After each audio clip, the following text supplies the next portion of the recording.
So, I was going to do the end of Echoes of Home Book 1, known as Looking for Work.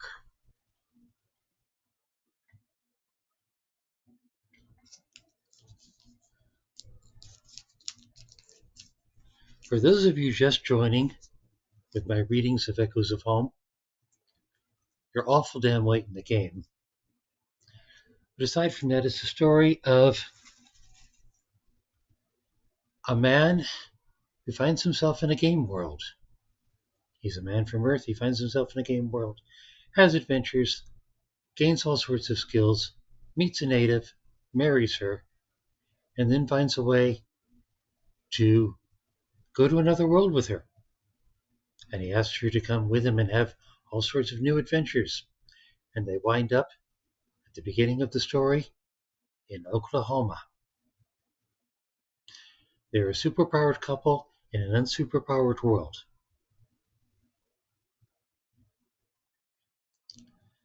And this is the last 5 chapters of book 1.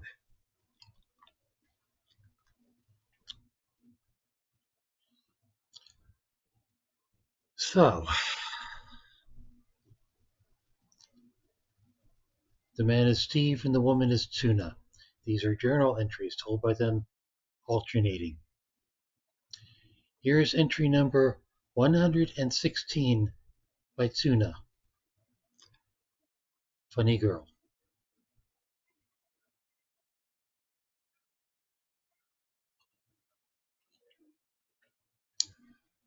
I did not expect to hear from Myra again after the fight.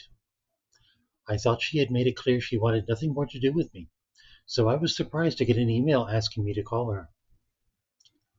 Look, after that stunt you pulled, I wouldn't have you around again, but there's people who really like seeing you fight. I have fans? Something like that. So here's the deal. We'll do what they call an exhibition match. You fight, they watch, that's it. No betting. We charge fees for the streamers and tickets for the walk-in. You get a flat 500 a fight. No more than one fight every 2 weeks. Who will I be fighting? Whoever I say. Someone beats you, you're out. You good with this? What about the other guy? What other guy? The man I last fought. Will he be allowed to fight too? What do you care? You two dating or... No, don't answer that. Is he going to play ball? Do what I'd say? I think he likes theater. Then yeah, he can come back to fight. Maybe you'll get to beat him up again. I told Myra I would think about it and let her know. It was a lot less money than I'd gotten before, but it would be more than I'm getting now. And if husband did arena fights as I had, he could make as much as I had, especially if he is willing to do his theater and to lose for Myra. I mentioned it to husband, who grinned and said, funny girl. Myra is a funny girl? No, you are. Funny Girl was a Barbra Streisand movie about a stage singer. She didn't like a song she was told to perform, so she did it in a weird way. The show manager was furious, but the fans loved it, so he had to keep her. You mentioned Barbra Streisand before. Have you seen many of her shows? His grin went away and he looked uncomfortable. Just a couple? Maybe 4? Is that bad? Google does not say why it would be bad, and husband did not want to explain. He was more interested in working on the airplane. The propeller arrived yesterday. Husband tested it with the engine fastened to the desk, then took the engine off the desk to actually put it in the aircraft body. The engine fits behind the seats, so the propeller will push air behind us.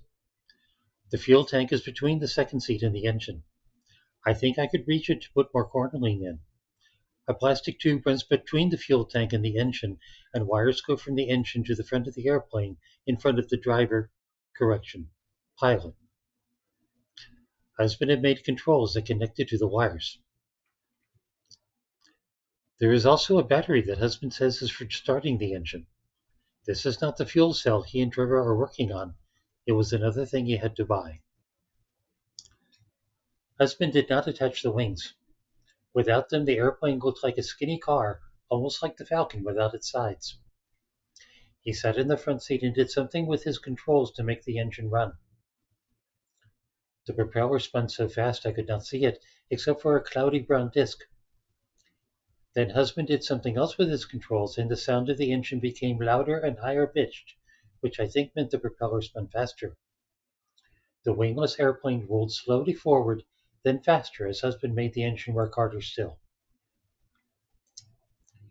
There is not a lot of space around the workshop, so husband could not drive far.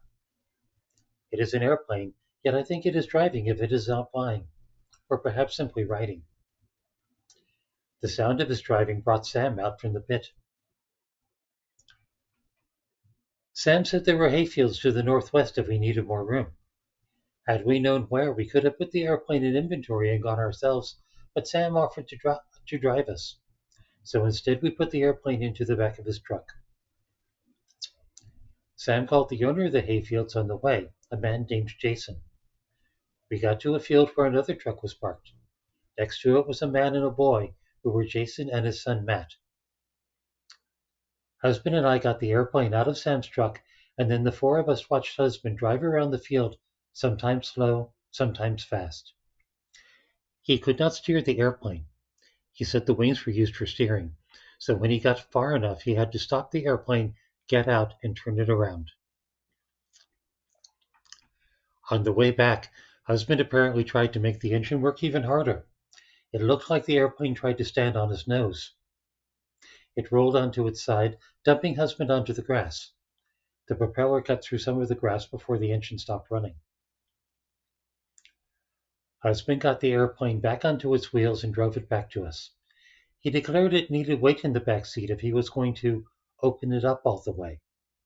Weight apparently meant me. I saw how the back seat had straps fastened to it that looked like belts. I think if the airplane wants to crash, I would prefer to jump free instead of crashing with it. But the field did not look completely flat. Rather than bounce from my seat while husband drove, I fastened the straps around myself. He drove us across the field, as bumpy as it was, getting faster as we went. The airplane did not tip again, so I suppose I was enough weight. After riding my Boreas and Eorzea and my Gubu here to heights where I could not clearly see the ground, it felt strange to worry about falling from a craft that did not even fly. Perhaps it was husband's driving, though I do wonder how much more I will worry when it does fly. Both Jason and Matt wanted to see the airplane when we actually tried to make it fly, so husband got Jason's phone number. We put the airplane back in Sam's truck, and we drove back to Wyatt. Sam asked, "So you're going to keep working on it when we get back?" Husband peered out the window. "Don't think there's time before the diner shift. It'll keep." "Perhaps you can show me a Barbra Streisand movie," I said, "since you have seen so many."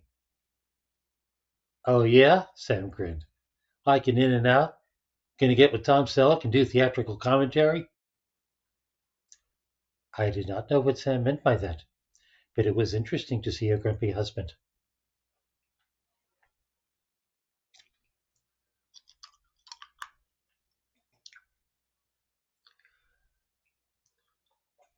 I'm not going to say what In and Out is about here. If you're curious, you can look it up.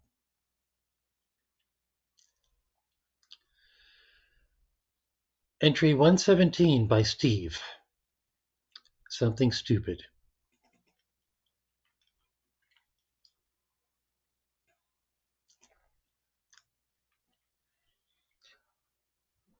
I want to write about the ultralight and the progress we've made on it.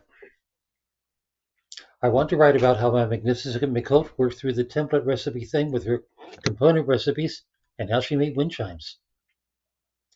I want to write about fighting for Myra and how Tsu'na and I can maybe train for it. I want to write about computer games and music and movies and TV shows and the stuff Tsu'na reads and the stuff I've been suggesting she read. I really want to write about all that.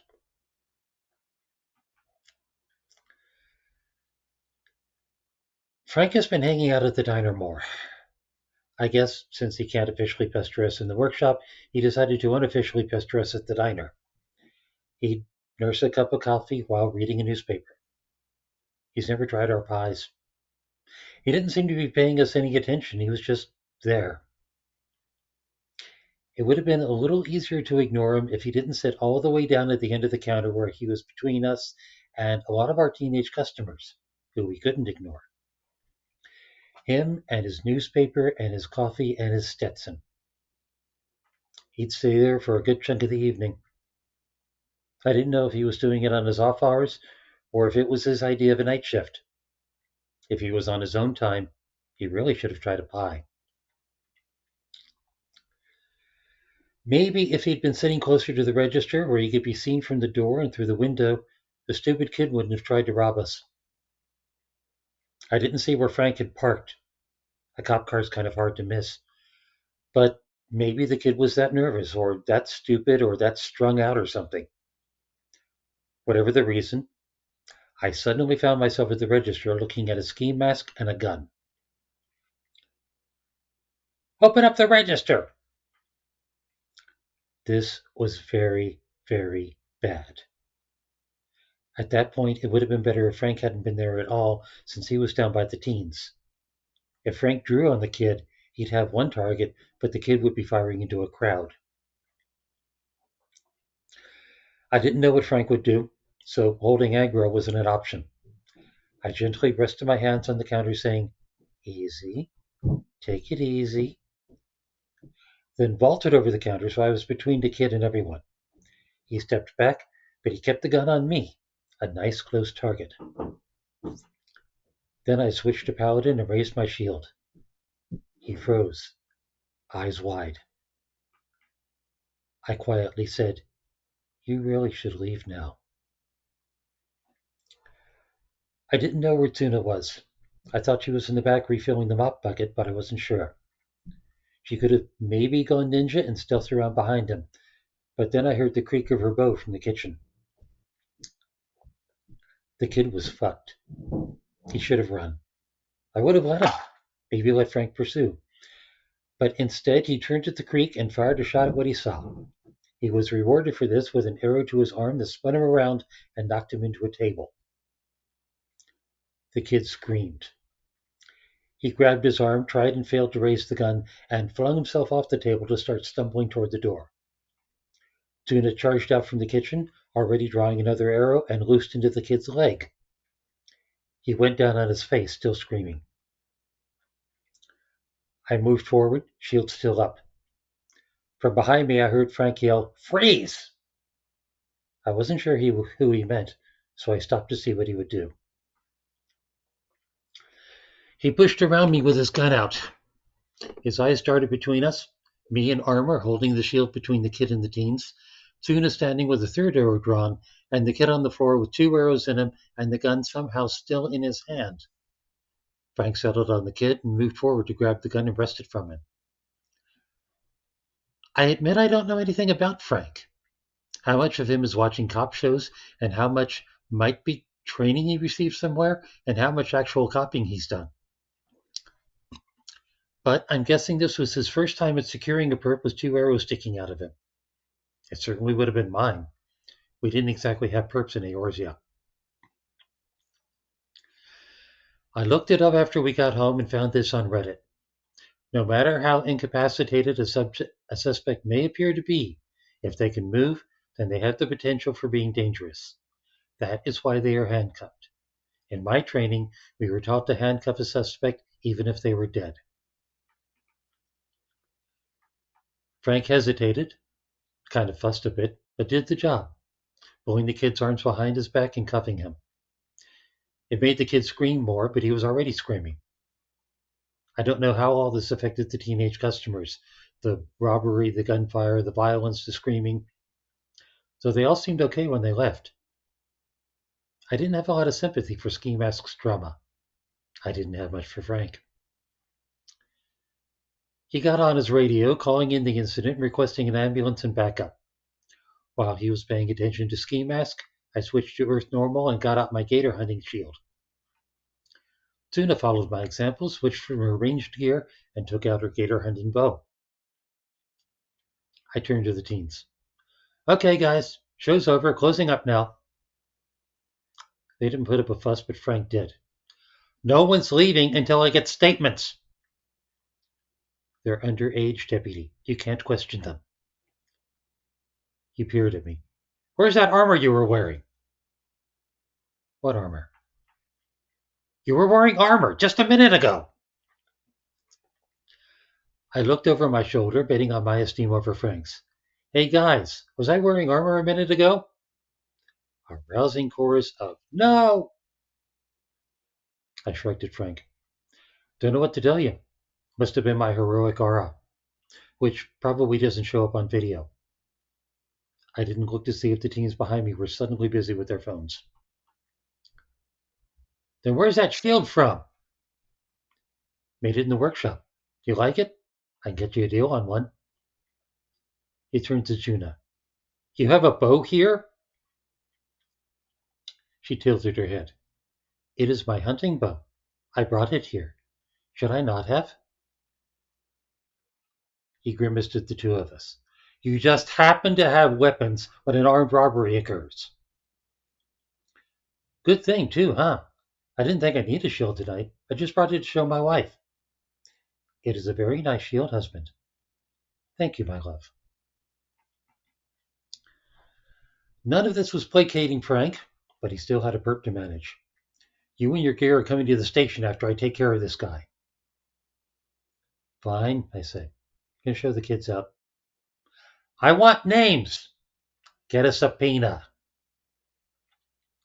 Tsu'na closed up the register as I led the kids around behind the counter to not interfere with Frank's crime scene.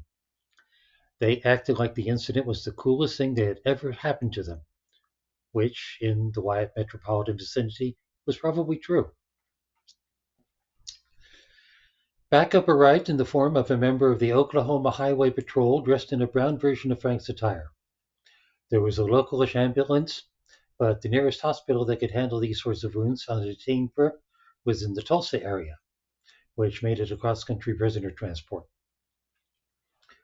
While Frank and the patrolman worked out details, I called Hartman to let him know what happened. I assured him no one other than the robber had been hurt, and I gave Frank all the credit for the save.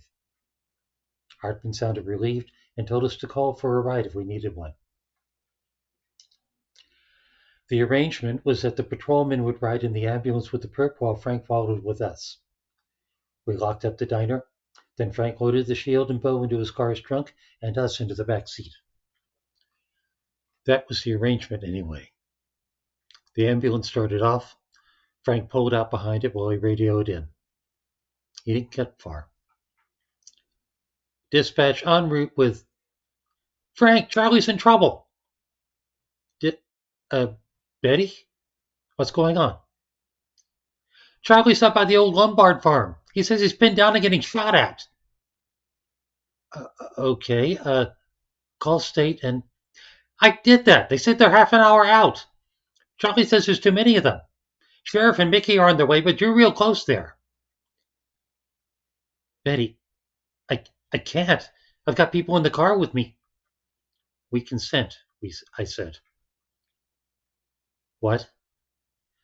We consent to being taken to a hazardous indication. Go take care of your people. But go!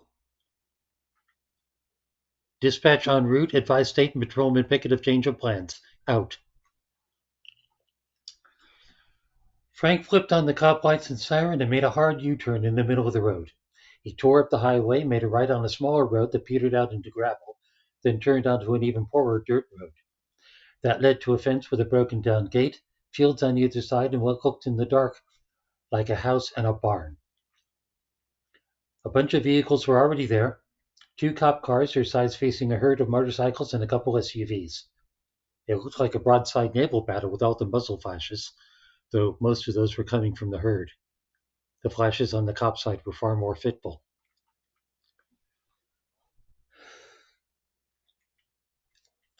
Whoever the opposition was, there was just too many of them.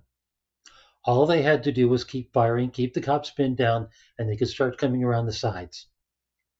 Frank pulled up and made the cop run a little longer, but shots started diverting our way before even stopped the car.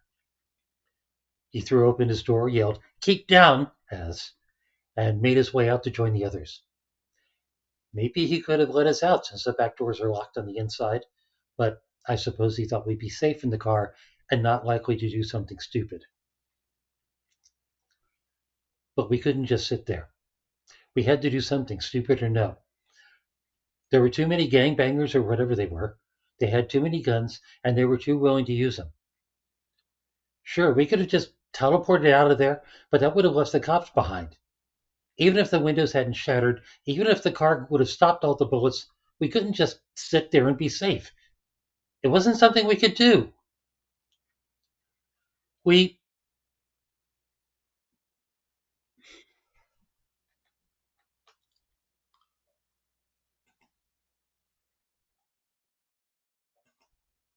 Entry number 118 by Tsu'na. Heroes do heroic things.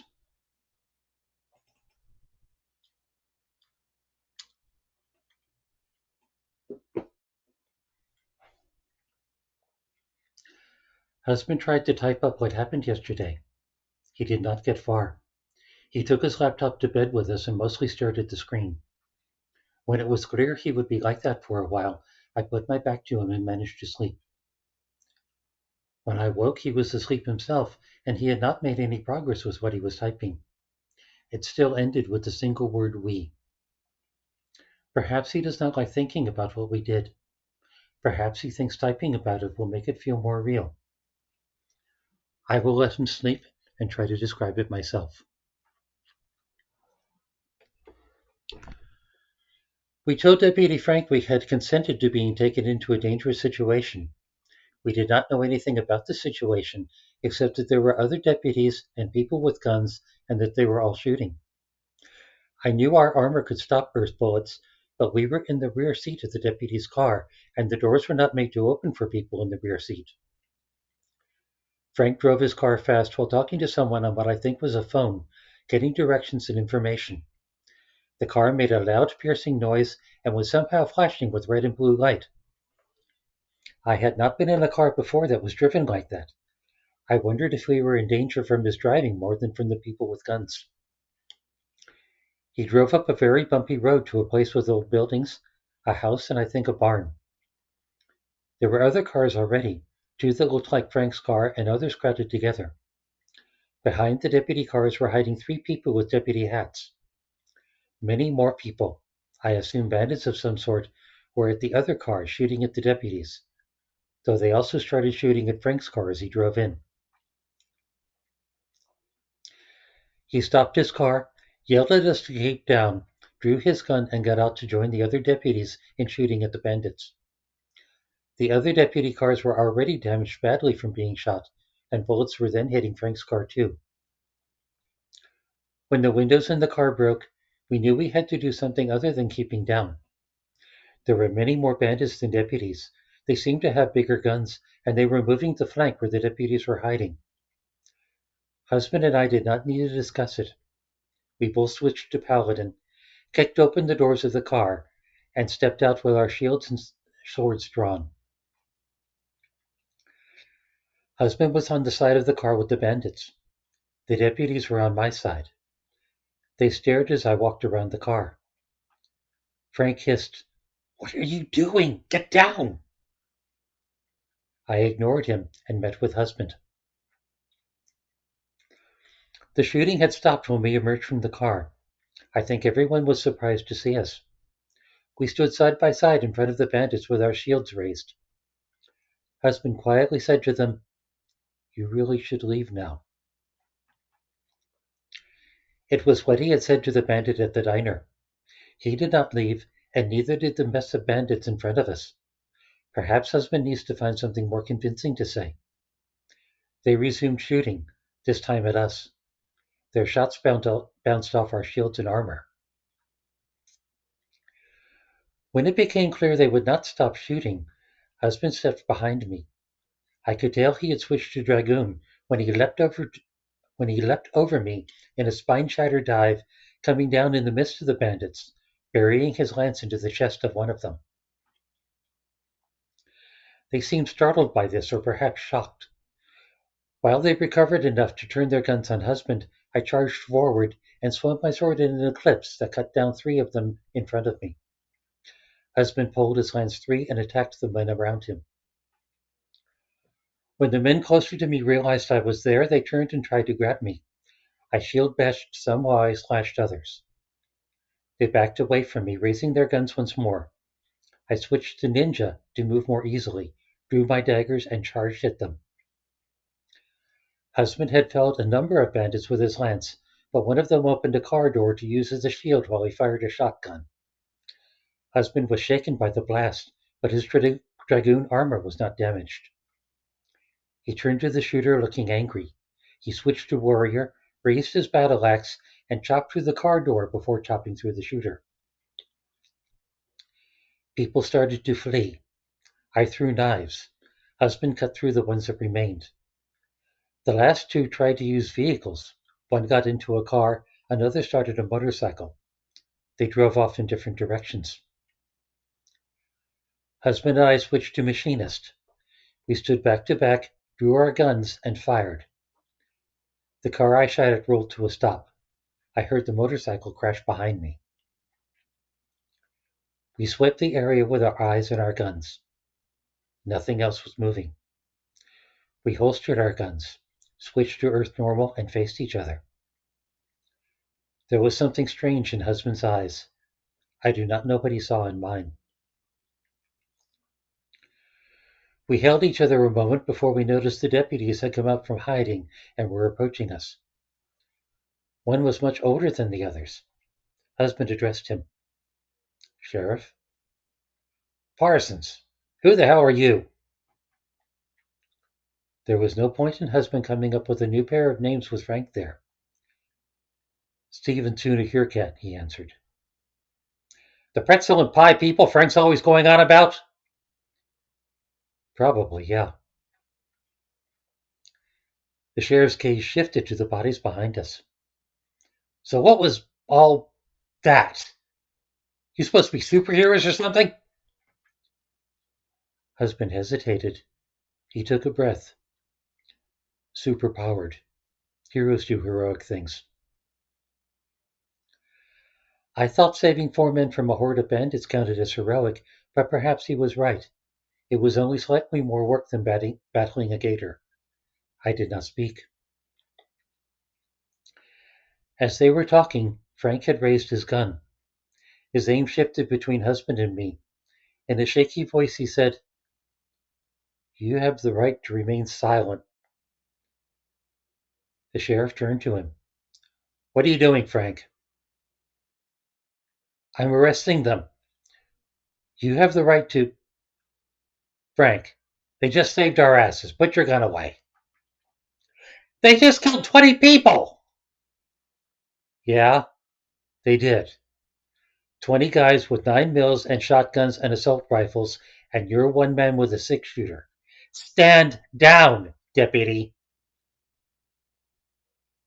Frank glanced at the sheriff, looked back at us, then met the sheriff's eyes for a long moment. He slowly lowered his gun. As the sheriff continued to stare at him, he holstered it. The sheriff sighed and turned back to husband. State's maybe 10 minutes out. We'd really like to be gone before they get here. The hell am I supposed to tell them what happened? No idea. Do you even know who that other gang was? What other gang? The guys with machetes. Was it like a rival gang? I've heard of Mexican gangs that use machetes. Do you get them this far north? The sheriff turned grim. You've done this before. Not in this country, no. He glared at husband. I couldn't arrest you if I wanted to, could I? Not unless we let you. State's still on their way. Just more guys with guns. He seemed to be struggling with himself. Finally, he said, You saved our asses. Mine and my deputies. I owe you that, but I want answers, and you're not sticking around here unless I get them. So tomorrow you're either in my office or out of my county, or I start making phone calls. You hear me? Yes, sir. Get going. We turned and ran behind the barn. The sheriff was mistaken about the state. More cars with piercing sound and flashing lights started arriving almost before we were out of sight. Perhaps we could have stayed, stealthed, and listened to learn more, but husband simply wanted to go home. The Hartmans seemed relieved to see us. Husband explained that something else had come up and that we would need to go to the sheriff's office in the morning.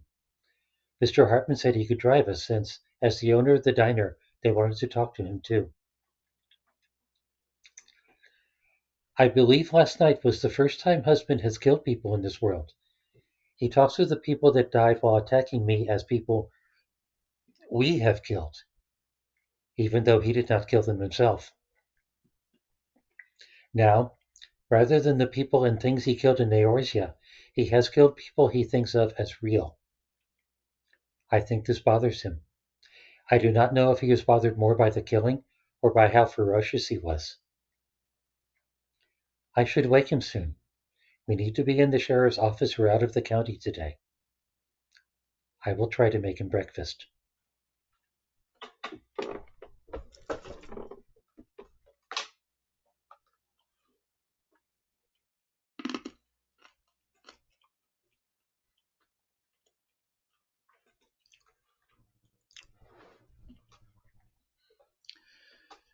Entry number 19 by Steve. Home.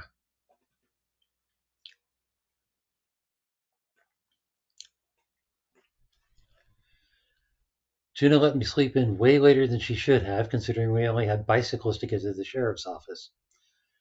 But we talked with the Hartmans last night about the diner incident and said we needed to go in and make a statement. So Mr. Hartman offered to drive us there. As Tsu'na and I settled into the back seat of his truck, I said, "You can just drop us off. We can find a way home so you can get to the diner." Diner's closed. What, they haven't finished with the crime scene? He glanced back as he started the truck. It's Thanksgiving. I really need to buy a damn calendar. Tuna leaned into me as the truck pulled out. What is Thanksgiving? Sort of a harvest festival, though it also honors a time when colonists that came to this country had a poor harvest and a hard winter and got help from the natives.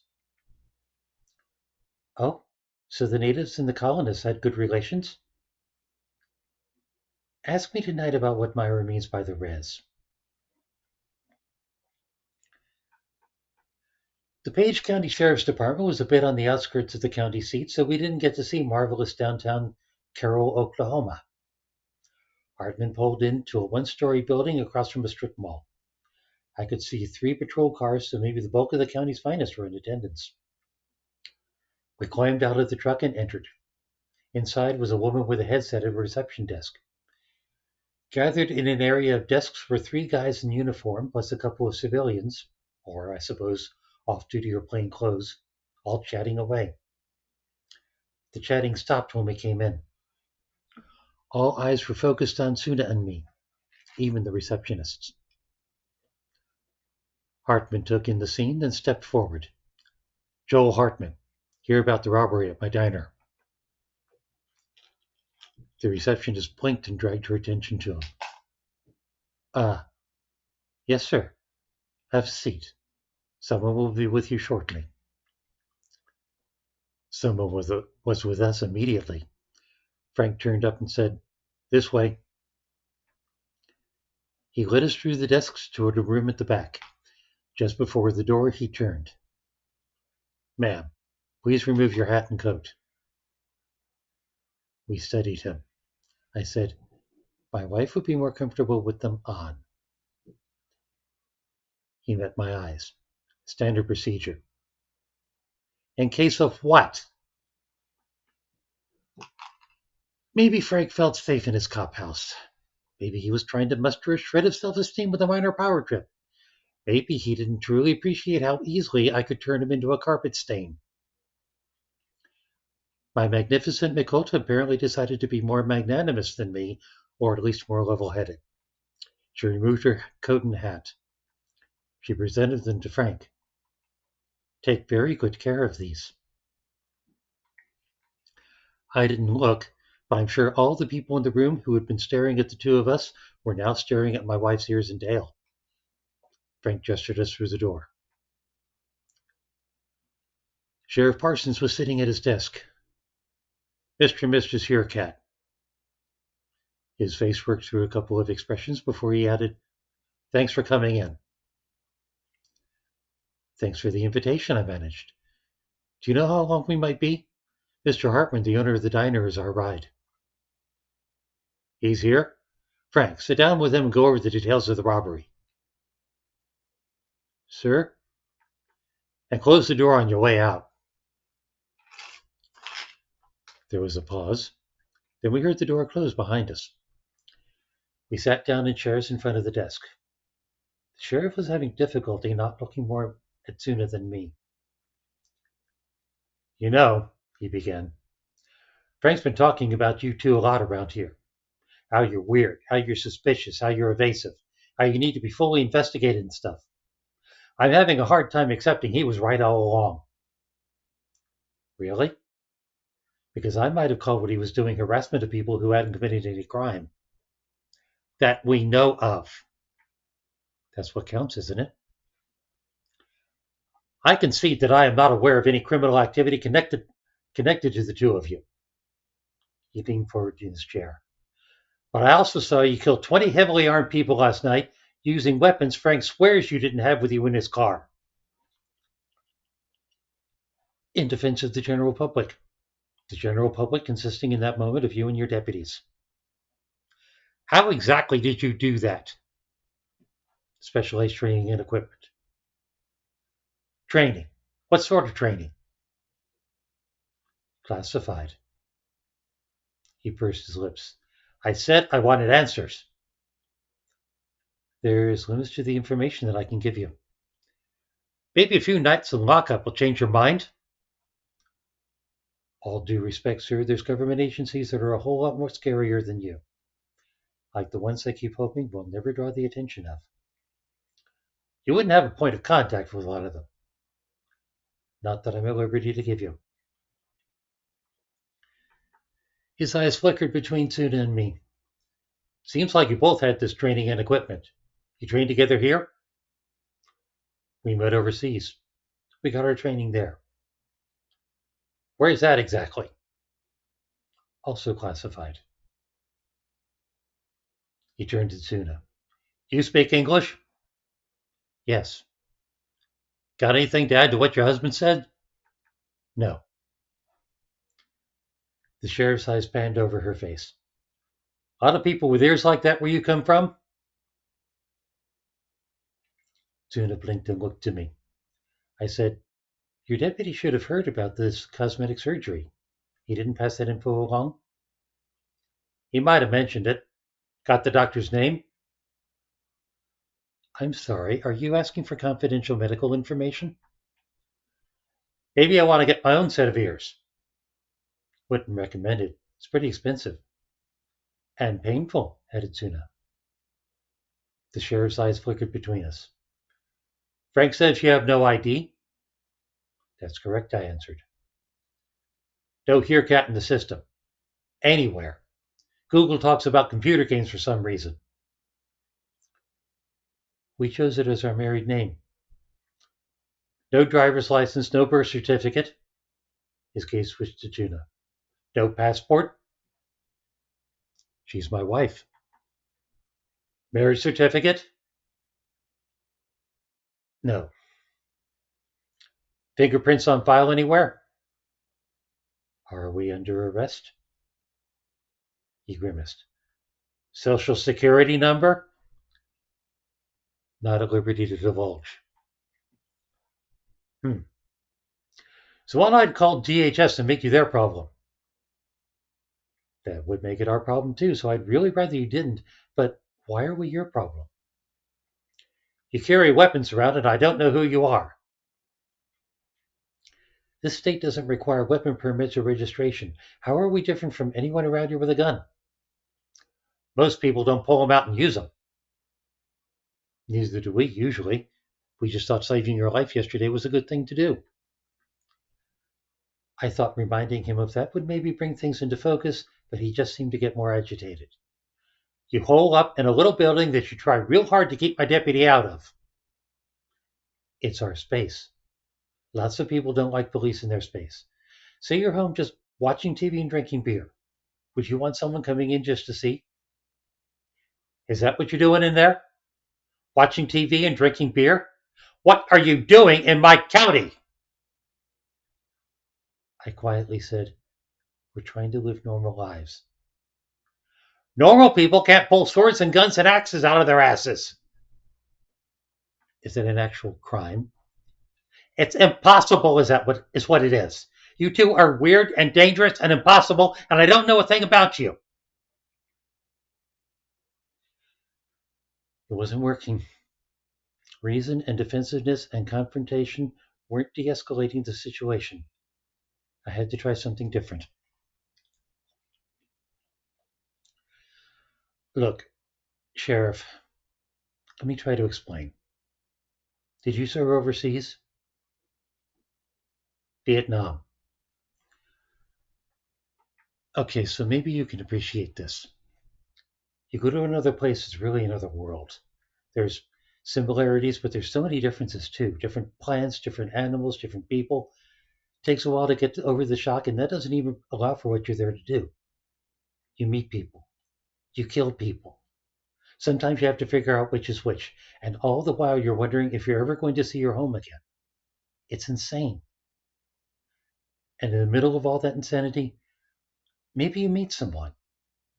She doesn't quite understand you, and you don't quite understand her, but what you both understand is that maybe you can find some sanity between the two of you. Her home is under attack, and your home is like a million miles away, but there you are, and you each find a kind of home with the other. And then it's time to come back, and by that time, maybe you've married this woman, so you bring her back with you. And it turns out it's hard. For her, it's a whole new world. Everything's different. Back where she came from, there weren't all the cars, there wasn't all the TV, there weren't all the big buildings. Hell, there might not even have been running water. And there weren't all these people who don't look like her and who keep seeing she doesn't look like them or act like them. As for you, the world you come back to is the same, but you're different. The people do look like you, but but they still look at you like they don't understand you. You've seen things and done things they can't really get. You've killed people. You've had to try real hard not to get killed. You no longer really get what these people find important, and they don't really get what you want or need. So it's just the two of you. The world over there is gone. The world over here isn't quite here. So your world is what you and your wife make between the two of you. Your home is her, and her home is you, whether it's in a tent or a park bench or someone else's couch. You're the only people who really understand each other, and people see that. See how you orbit around each other and cling to each other and do your own thing, which doesn't really fit what everyone else does. And that's fine with you. You've got each other, and you've got your love for each other, and the rest of the world can just go fuck itself. Does all of that make sense? Yeah, I get all that. That's not the point. Your wife isn't from Vietnam, is she? No, no, she's not. What about you? Virginia. You clearly didn't expect that. Where in Virginia? Fairfax County? Got a town? The county's all one big suburb. It's got what they call unincorporated areas. Fine. So what are you doing here? Like I said, trying to live a normal life. Fresh start. Why here? Bodunk was too crowded? He glared at me. No reason. We just kind of wound up here. Thought we give it a go. He seemed a little calmer. I think he was trying to accept us. Maybe that reminder did work. Plans? I shrugged. Work at the diner? Bounce at the bar, added Tsu'na. Make furniture? Perhaps clothing and jewelry. He looked from me to Tsu'na and back. That's all.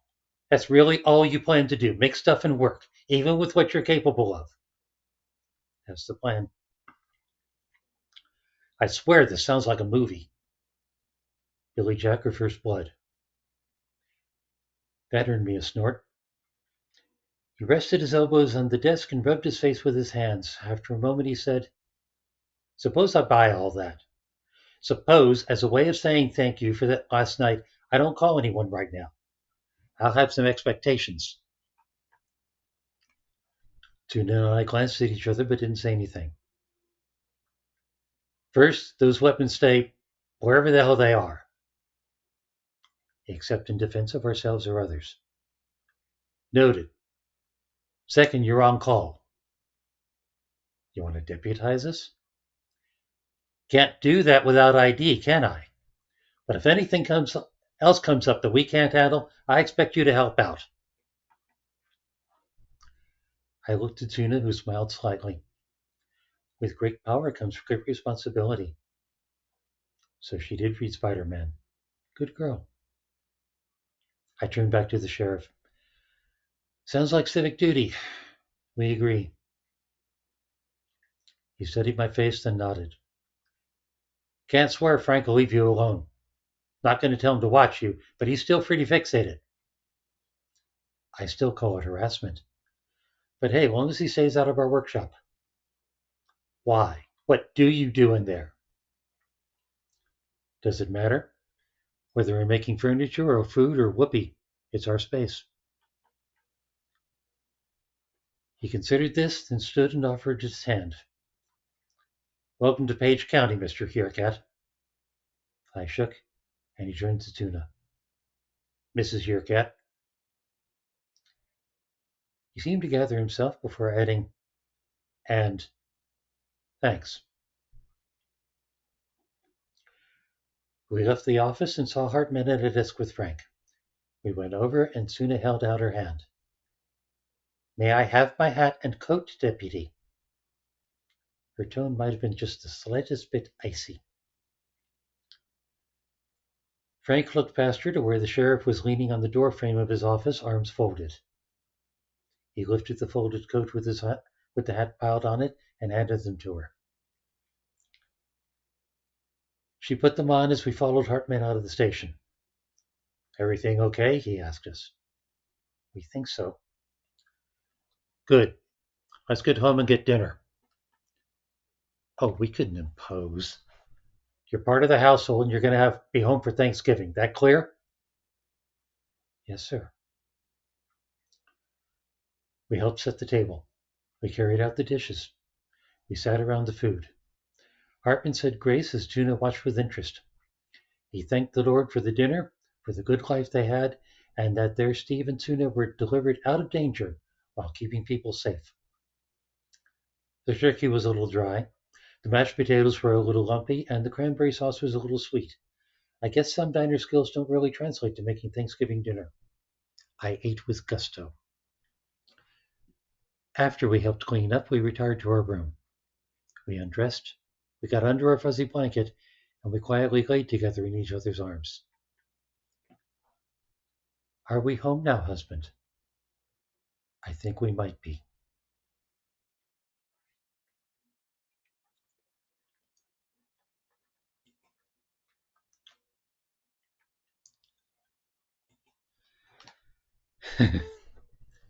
One more to go.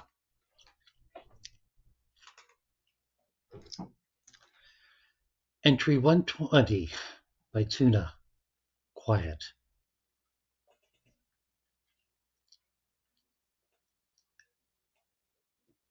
It has been quiet these last few days. Different kinds of quiet. There have been no more robberies or groups of bandits. Husband calls that last group a biker gang. Sam says robberies are rare and bandit groups unheard of, that this is a quiet county that hardly ever has need of heroes. It almost did not need heroes that night. We have heard that it was a group passing through, that they had apparently stopped at the first vacant-seeming farm they saw to rest. Neighbors had noticed distant lights and noises at the empty farm and had called the sheriff's office. Had they not noticed, the bandits might have been gone the next day. Had the deputy, Charlie, come at another time, he might have seen how many bandits there were and not gotten trapped between them and the house. But that is not what happened. The neighbors noticed, and Charlie arrived when the bandits were out somewhere, and then got surprised when the bandits returned.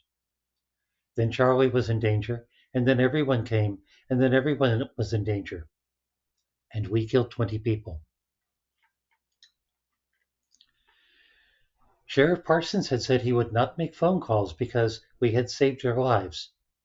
He did not say he would not tell anyone else what happened. Even if he did not, there were also Charlie and Frank and Mickey. They might have told friends or family or other deputies who may have talked to others. Perhaps that is why the people in town have been quiet as well. Before now, people I would sometimes pass on the street or in the market or at the library often did not try to talk to me. They might glance at me but would otherwise walk away, especially if they had children with them. Now they look at me, perhaps to see what I would do. Some of them nod and say, "Ma'am." I cannot read their eyes. I am not sure what they feel. Perhaps they are not sure either, whether to respect me as one who has saved people's lives or fear me as one who has ended others. I remember similar looks in Eorzea. The customers at the pit are quieter too, but they do not seem to be afraid. They are more formal than they were, though. Some will make a point of paying their respects as they come in with a nod and often a smile and a Ms. Tsu'na. I wonder if my fans are turning into worshippers. I wonder if there is a way to turn them back, or if I have somehow enthralled them. The diner is more crowded in the evening as more children come to spend time. Some have asked to see my bow or husband's armor. We tell them we cannot bring out our weapons unless we need to use them. That seems to satisfy them, though I can hear them talking about us when we are not looking. May has not spoken to me for days. She still accepts my money at the market, but will not or cannot speak to me, so I need to read the amount on the register. She looks at me with wide eyes. I do not think I am a cat for her now. Perhaps I am a tiger. Frank has continued coming to the diner in the evening. He did not look at us much before. Now when he does, his eyes look somewhat haunted. Husband has insisted he sit closer to the register to scare away robbers. I have insisted he try our pies. The first night he came in, rather than the coffee he usually gets, I brought him an apple pie and a cup of tea. He did not eat it right away, but he did before the night was through. Husband says restaurants giving food to the police is a thing. The Hartmans had sometimes seemed like parents before. Now they seem like parents of grown-up children. Mr. Hartman seems oddly satisfied with us, perhaps because he understands us a little better now. Mrs. Hartman says a little less, but is more inclined to hug me sometimes. The most unexpectedly quiet person is husband. It is not that we do not speak. It is not that we are not comfortable together, but he has been somewhat less word for someone with a lot of energy. Energetic, lively, animated. Animated since facing the bandit gang. When he is not in bed with me or eating with me or working with me, he is paying attention to our airplane. He has started attaching the wings and trying to fly it. It still needs weight in the back, but rather than depending on me for this, he uses a box fastened to where the second seat would go, in which he has placed steel ingots. He spent part of the day simply driving the airplane around on the ground, making it turn. Then he made it go faster and got it to raise a few ilms off the ground. It was jerky and made the airplane bounce until he had practiced a lot with it. Over the course of days, he had the airplane in the air longer and higher. He was careful not to go up or down too quickly. When he had flown a few forms up for a while, he started practicing turning in the air. I could tell by how little he changed what he was doing that he was trying very hard not to crash. The day before yesterday, he got the airplane high enough to fly over the trees at the edge of the field. I had been watching him practice all the time, sometimes trying to read, but often looking to see that he was all right. That day was the first time he had flown out of my sight, and only when he flew back and landed did I realize how tense I was. Yesterday morning, he removed the box and replaced the rear seat. Then he looked at me.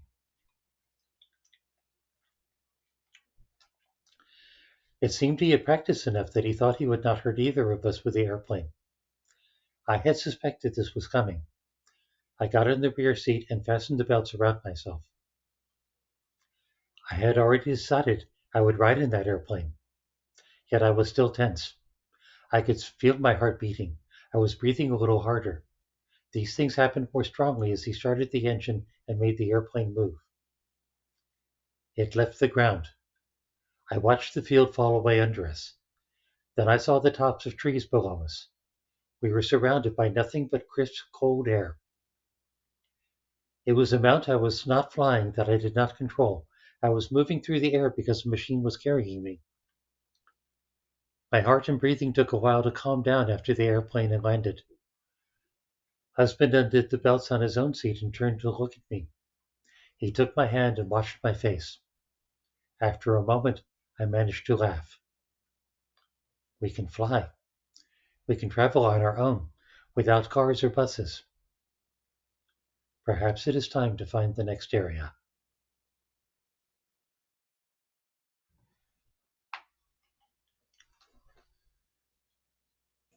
And that is the end of Echoes of Home, Book 1, Looking for Work. What I'm working on right now is Echoes of Home, Book 2, Meeting the Family.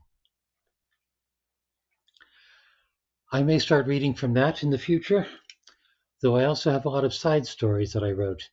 There is an event that happens in September for people who write Final Fantasy XIV fanfic. It's called FFX Write, whatever year it is. I've participated in 2 years now. Every day for all of September, a one-word prompt is supplied, and people write stories based on that one-word prompt.